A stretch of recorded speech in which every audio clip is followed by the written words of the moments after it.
Hey guys, welcome back to my channel and welcome back to another week of What's for Dinner. If you're new here, hello and welcome. I am Taylor. I'm a stay-at-home mom of two and I share weekly dinner videos just like this to hopefully give you guys some motivation to cook more for your family and to give you guys some meal ideas.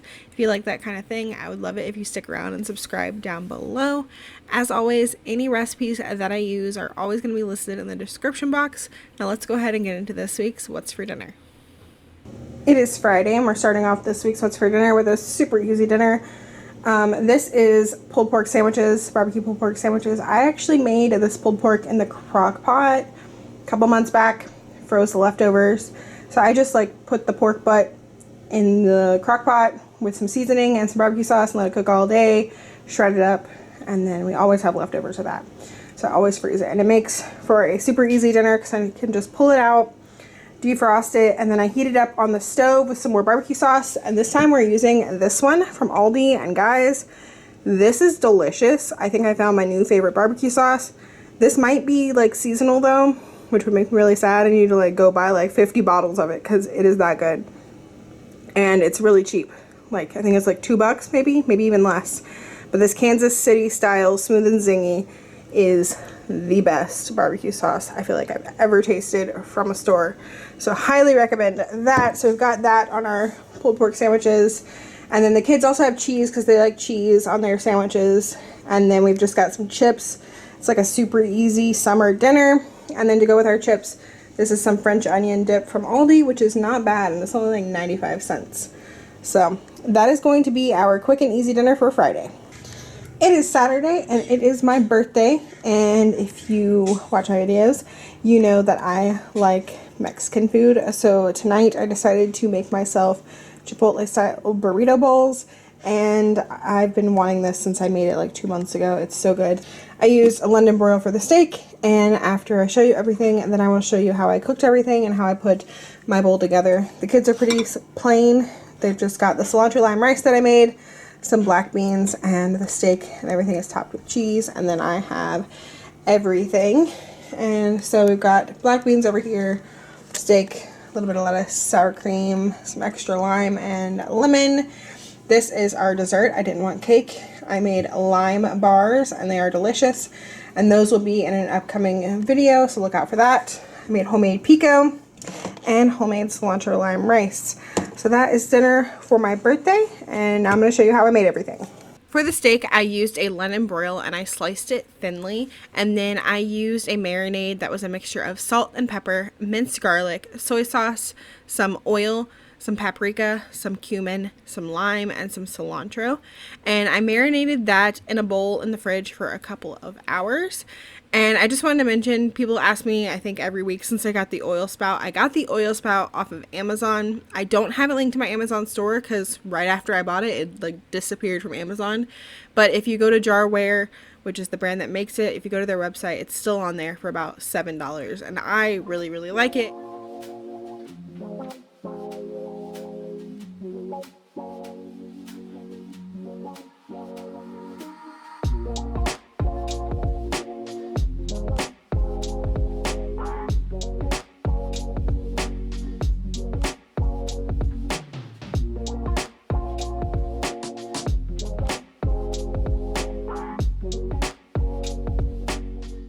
To cook the steak, I preheated my cast iron skillet, got it nice and hot, and then I put a little bit of oil in there, and I cooked that steak until it was cooked through, and I cooked it on medium high, and then all the liquid evaporated and the meat got a little bit crispy and super delicious.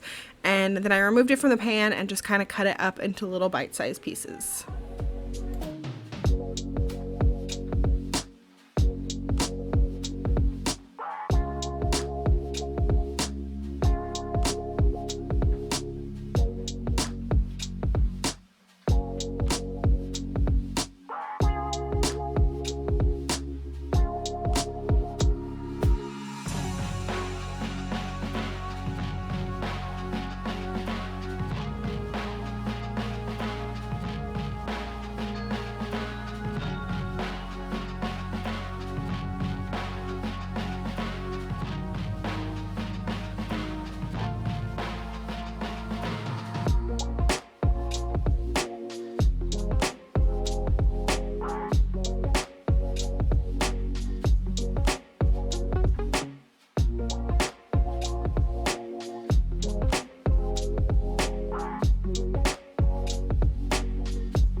Next, I made a homemade pico. The recipe that I followed will be down below. I started off by dicing up like 6 Roma tomatoes.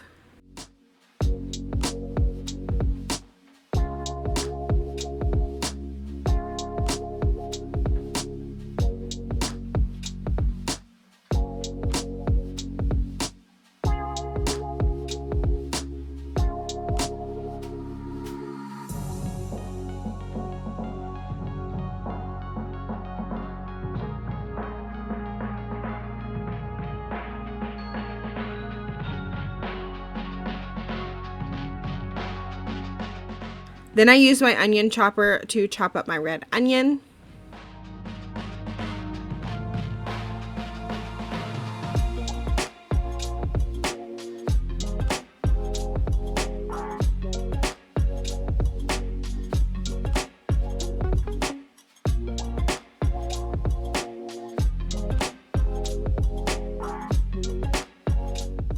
Then I seeded and diced half of a jalapeno.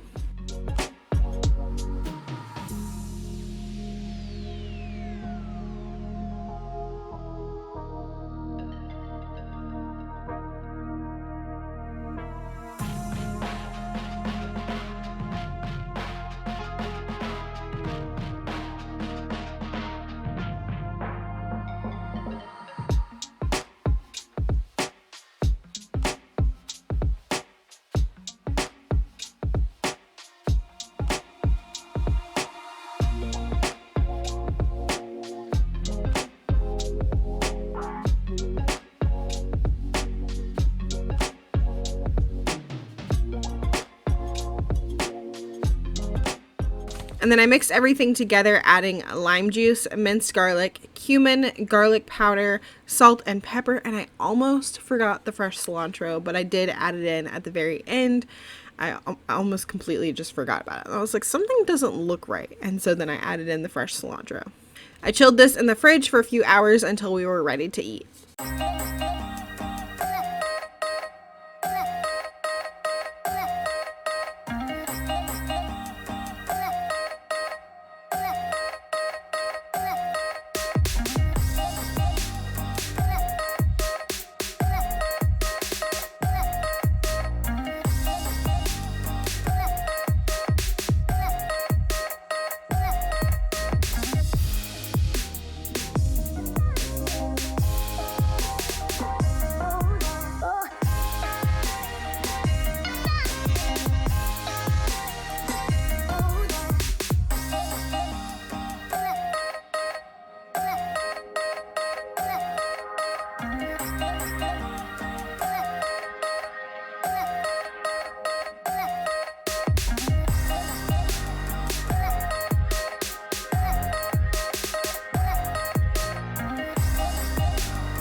Okay, for our rice to go with our like chipotle burrito bowls, I am making cilantro lime rice. I'm doing it different than I did it the last time. This time I'm just going to make my white rice the way I always make it in my Instant Pot, and then stir in the cilantro and the lime at the end. I saw some recipes that do that, and I think that will help it be less limey. The last time you squeezed in some lime juice prior to cooking, and then it just turned out like too limey. So I have 2 cups of white rice in here, and to that I'm going to add 2 cups of water, a little bit of salt, and a little bit of oil, and just a splash of vinegar. And this is what I always do to get perfect white rice. If I was making this for like fried rice, I would add a little bit of chicken bouillon, but since this is going to be like cilantro lime rice, I'm not going to add that. But I would do like about a teaspoon of the Knorr chicken bouillon if I was making fried rice. But I'm going to put all that in here, and then this is going to cook for 5 minutes on manual pressure, and then I will let it naturally release for probably about 15 minutes.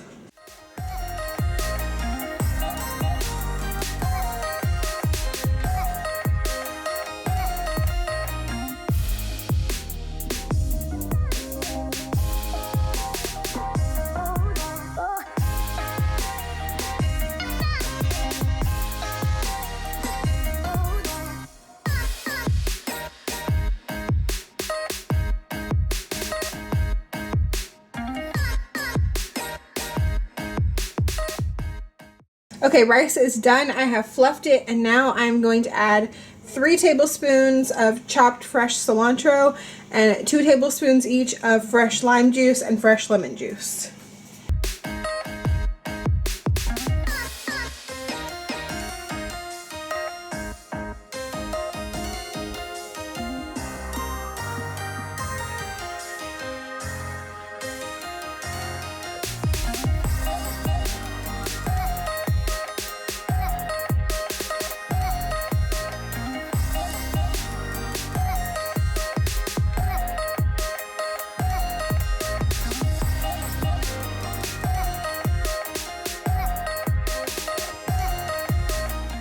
This cilantro lime rice was the best one that I made. If you like Chipotle, I'd highly recommend trying to make it at home yourself. I just put a little bit of everything in my bowl and it was super delicious.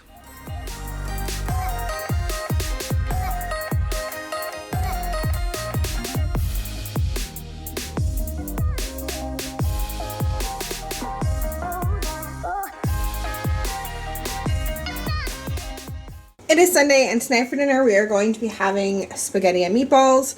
So I am making a red pasta sauce tonight. I'm trying it homemade again, and this time I am basically following the recipe from Binging with Babish. If you don't know, he has a channel and it's all about cooking, and he does like a basics series, and this is from his basics, and it's like sauces, and it's the red sauce, and I'm mostly following it, loosely following it, whatever you want to say. But to start off, I have some olive oil in here, and now I'm going to add in my garlic. I am just using jarred minced garlic because it's what I have on hand, so I'm going to do about 3 teaspoons of that. I'm going to add in some red pepper flakes and some oregano, and just let that cook for about a minute, and then I will add in my onion.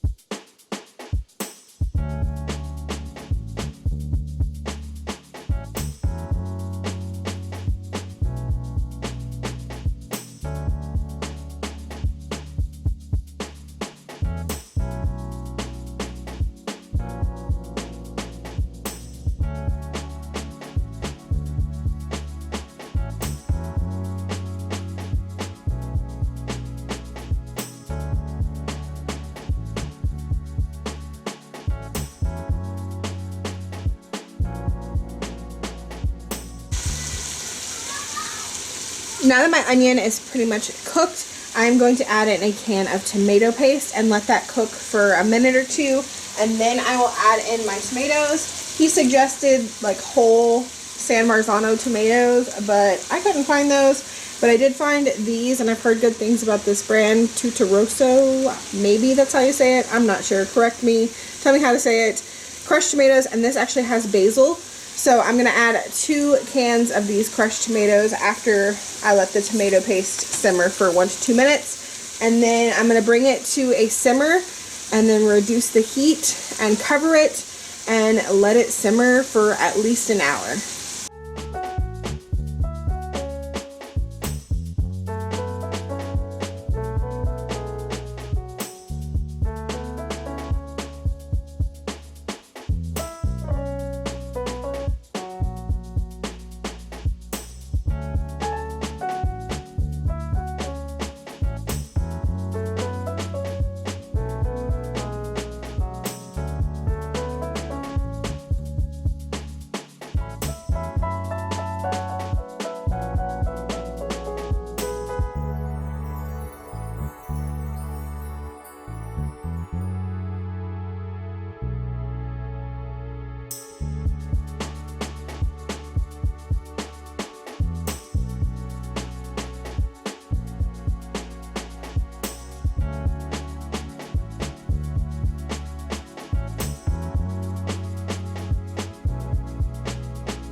Okay, my sauce has been simmering for like 2 hours now, and now I'm going to add in some butter. this is something that really stuck out to me as something that was different with this recipe versus other ones that I've tried. If you've been here a while, you know that every time I try a homemade spaghetti sauce or pasta sauce, red sauce recipe, that I feel like something is missing. And when I watched his basics sauce recipe, he said you need fat. You need like half a stick of butter towards the end. And I was like, maybe that's what I'm always missing. So I have half a stick of unsalted butter. I'm going to add that in. I'm also going to add in a good bit of salt and pepper, and I'm going to taste it and add more if I need more, and then our sauce will be done.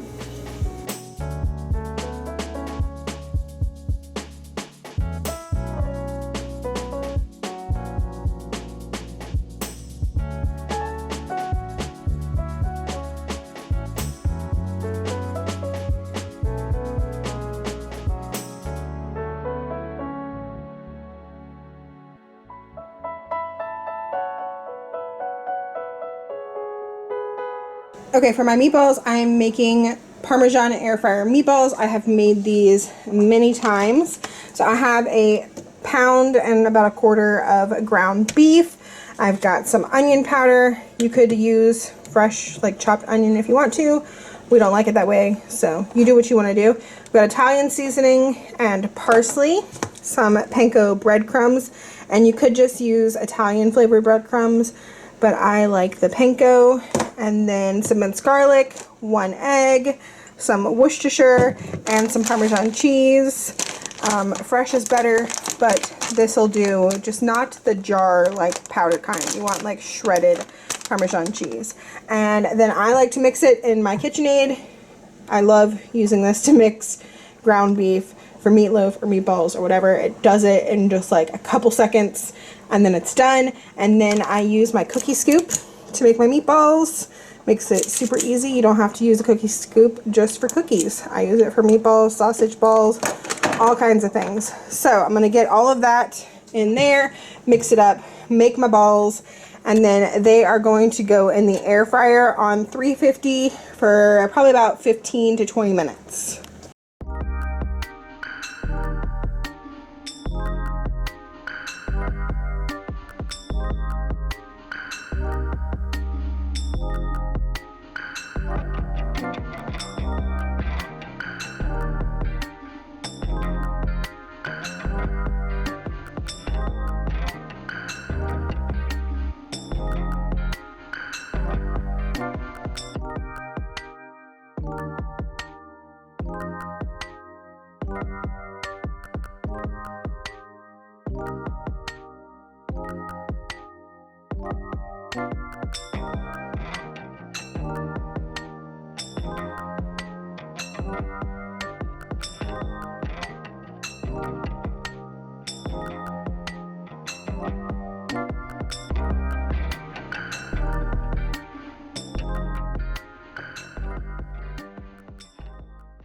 So using the cookie scoop to make the meatballs, you still kind of have to shape the balls with your hands a little bit, but this way they all come out more of the same size so they cook evenly.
And here are our plates. I also made some garlic bread and I just popped that in the toaster oven for a few minutes.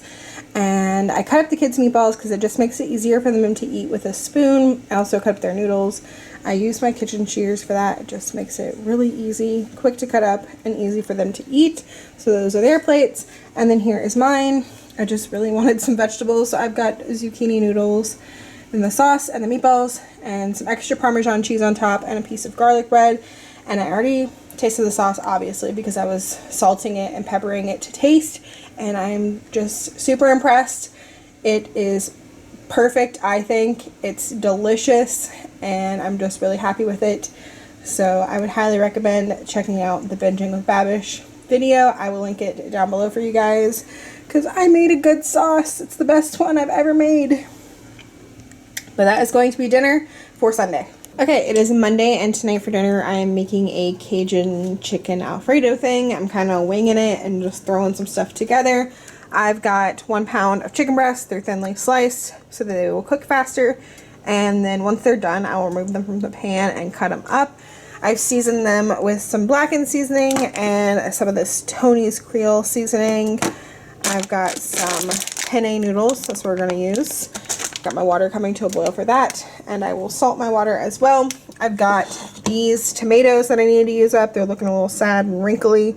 They're not bad yet, so I'm going to throw them in this so that we can use those up. I've got 1/2 cup of chicken broth. I'm going to use that to kind of deglaze my pan. And then I've got some butter and garlic, and I use this for my chicken broth. Just boiled some water in my kettle and added a little bit of that. Got 1.5 cups of heavy cream and some Parmesan cheese, and then I'll also add in some salt and pepper to taste. But I think that will be everything, and I think I'm gonna roast some broccoli in my air fryer as well. But I'm gonna go ahead and get my chicken cooking. I've got some oil and some butter in here heating up so that we can get that nice and browned.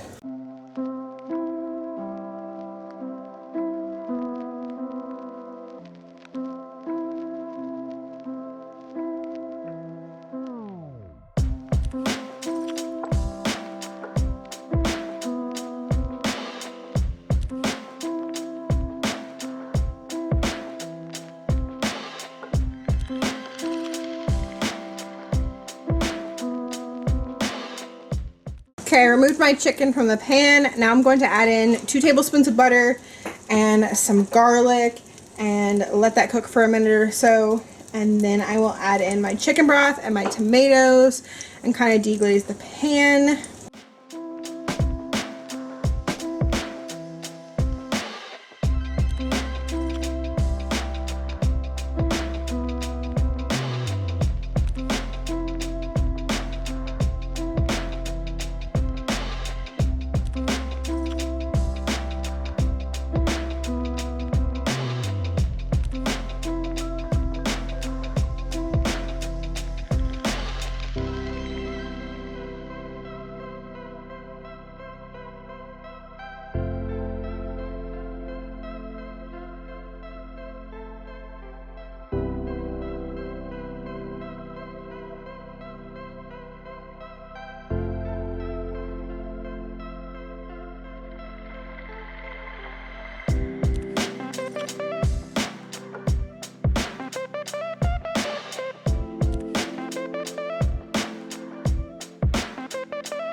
Okay, I've turned my heat down to low. I popped all my tomatoes. You want to be really careful when you're doing that so they don't pop everywhere.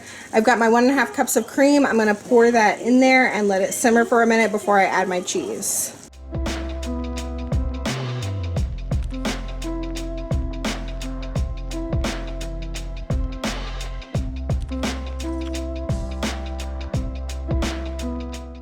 Okay, this has been simmering for a few minutes. It's kind of thickened up a little bit, and now I'm going to add in my Parmesan cheese. I think I have about 1 cup in here. I think I'm going to do about 1.5 cups to 2 cups, and I'm going to stir that around and melt my cheese fully before I add in my chicken and my noodles. And I did reserve a little bit of pasta water just in case I need to add that as well.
Okay, here is the finished pasta. Here are our plates. I did make air fryer broccoli. I just seasoned that with some garlic powder, salt, and pepper, and put some olive oil on it and cooked it in the air fryer. And yeah, I think I added a little bit too much Parmesan cheese to the pasta, but it still tastes delicious. It's just a little stringy, like a little bit too much cheese maybe. I don't know. It's good. But that is going to be dinner for Monday. It is Tuesday, and tonight for dinner we are trying a Panko crusted salmon recipe. I never thought to use salmon in this way. Like, somebody suggested or asked if they could use salmon for my like cheddar crusted or Parmesan crusted tilapia. And I was like, you know, I never really thought about that, but I'm sure it would work. And then I happened to see this recipe on Pinterest for Panko crusted salmon. So that's what we are trying tonight. I'm going to season this with some salt and pepper, and then I'm going to make a mixture of mayonnaise, sour cream, garlic, and lemon juice. I've got some leftover lemon in here. I will leave the recipe that I saw down below so you guys can get exact measurements. I'm just going to be kind of guesstimating. And then for the panko mixture, we've got some melted butter, panko, Parmesan cheese, and dill. And I'm not going to do too much dill, just a little bit. And then to go with it, I'm going to make this Parmesan couscous and some zucchini.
Okay, and here are our plates. This one is Elijah. If you know, you know. Elijah does not like zucchini. He would prefer to eat a salad any day. So he has some romaine lettuce and some spinach, and then that's topped with ranch. And then we've got our Parmesan couscous and the salmon. And then there's a piece of salmon for Andy, and then more if the kids want more. If not, we'll just save it for leftovers. I didn't need to have enough for leftovers tonight, because Andy didn't take leftovers for lunch today because he's working at another store and his boss usually buys him lunch when they do that. So he's got leftovers from last night's dinner to eat tomorrow. So that is Elijah's. And then Lily's, of course, got the zucchini. And I did something different this time. I saw a little tip on, I think it was TikTok, where you like cut the zucchini this way and you basically cut out the seeds, because the seeds are what make it like soggy and can be slimy sometimes. And like, I've noticed if I overcook the zucchini, like the insides get like that. So I was like, what if I just cut it out? So we're trying that this time. This is Lily's plate, and then here's mine with all of the zucchini. But that is going to be dinner for Tuesday. It is Wednesday, and tonight for dinner we are having chili. I know, chili in July. Yeah, today is July 1st. But Andy requested it, and I'm always down to eat like chili and soup. So I made a huge crock pot full of chili. So we'll have this probably for dinner tomorrow. Might turn it into like chili mac or something. You will see that. And then freeze the leftovers for future dinners, like chili dogs or chili nachos or something. But these are the kids' bowls. I'm not quite hungry right now, so they just have it topped with a little bit of cheddar, and then I've got some saltine crackers for them as well. But that is going to be dinner for Wednesday. Okay, it is Thursday, and tonight for dinner we are having leftover chili. This is our giant thing of chili that we have left over.